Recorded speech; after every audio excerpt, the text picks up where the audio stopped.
3 taon nang nakalilipas nang mapagdesisyonan kong panahon na para bumukod at magsimulang maging independent.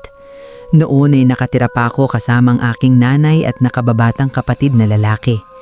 Ang ate ko ay matagal nang may asawa at ang tatay ko naman ay pumanaw na ilang taon bago iyon. Noong panahong iyon, nagpaplano na ring mag-settle down ng kapatid kong lalaki at inimbitahan siya ng nanay ko kasama ang mapapangasawa niya na tumira sa bahay. Doon ko naisip na panahon na para bumuo ng sarili kong tirahan.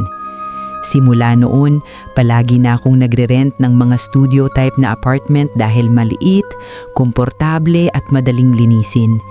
Paminsan-minsan umuuwi pa rin ako sa bahay ng nanay ko para bumisita. Gusto ko ang pamumuhay mag-isa dahil ako ang reyna ng sarili kong munting kaharian. Malaya akong umalis at umuwi kahit kailan. Ayusin ang bahay ayon sa gusto ko at higit sa lahat, may sarili akong privacy. Natutunan kong mag-budget, mag-asikaso ng bahay at maging isang tunay na independent woman. Nung panahong ito ng kwento, nasa ika-5 ko ng inuupahang tirahan. Pero ang ikukwento ko ngayon ay nangyari nung nakatira pa ako sa ika-4 kong apartment sa Mayon, Quezon City. Isang compound iyon na may 2 magkaparehong bahay. Sa unang bahay nakatira ang landlady ko kasama ang kanyang asawa, isang anak na babae at isang anak na lalaki. Ang ikalawang bahay ang inuupahan ko. Sa unang 3 buwan, may kasama pa akong stepbrother ng landlady ko pero umalis din siya patungong probinsya kaya mag-isa na lang akong tumira roon.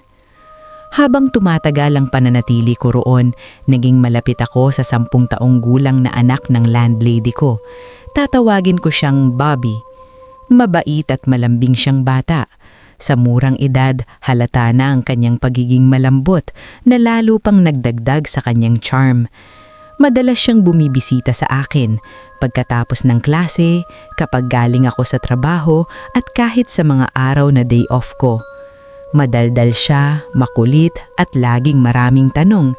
Siya ang naging kasama ko tuwing mag-isa ako.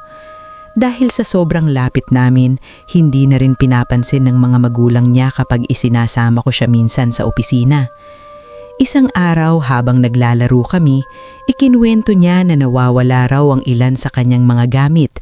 Pencil case, pabango, laruan, pati medyas. "Sino kaya ang kumukuha ng mga gamit ko?" tanong niya. "Baka naman naililigaw mo lang at hindi mo na maalala kung saan mo inilagay," sagot ko. "Hindi ate, may kumukuha talaga. Minsan kakalapag ko lang sa mesa, pagbalik ko wala na," giit niya. Sinabi niyang may hinala na raw siya kung sino ang kumuha. "Sino?" tanong ko. Diretso niya akong tinignan at buong paniniwalang sinabi, "Yung bata sa kwarto namin." Nagulat ako. Wala naman akong alam na ibang bata sa compound.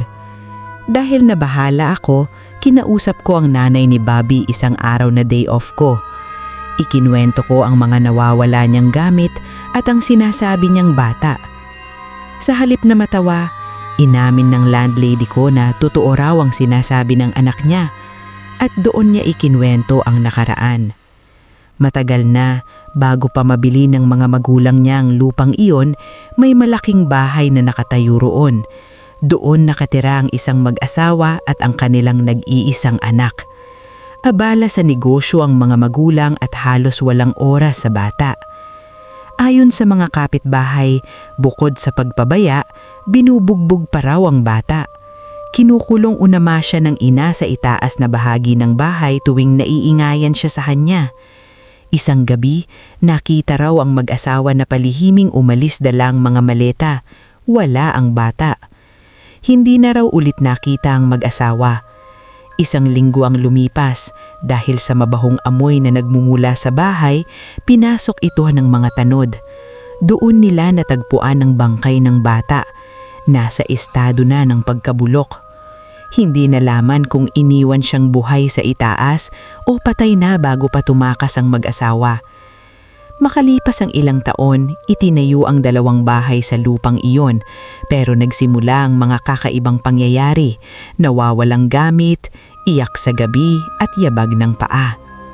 Ipinabasbas ang bahay pero walang nangyari. Sa huli, iniwan ng mga magulang ng landlady ang ari-arian at nag-migrate sa Amerika. Nang mamanahin ng landlady ang lupa, himingi siya ng tulong sa isang spirit questor. Doon niya nakita ang batang multo, isang chubby at gwapang bata, kaedad ng anak niya.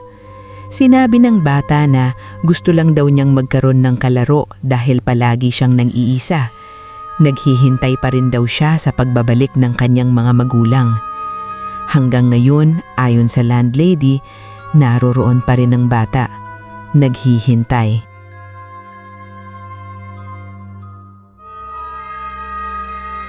Kung may pakiramdam kang may nanonood sa'yo habang pinapakinggan mo ito, baka hindi lang imahinasyon ang dahilan. Mag-comment sa ibaba mga habitwin at ibahagi ang inyong kwento. Baka kayo na ang susunod na ma-feature sa aking YouTube channel. Huwag kalimutang mag-like, mag-subscribe at i-hit ang notification bell para sa mas marami pang nakakakilabot na kwento na hango sa totoong pangyayari. Maraming salamat.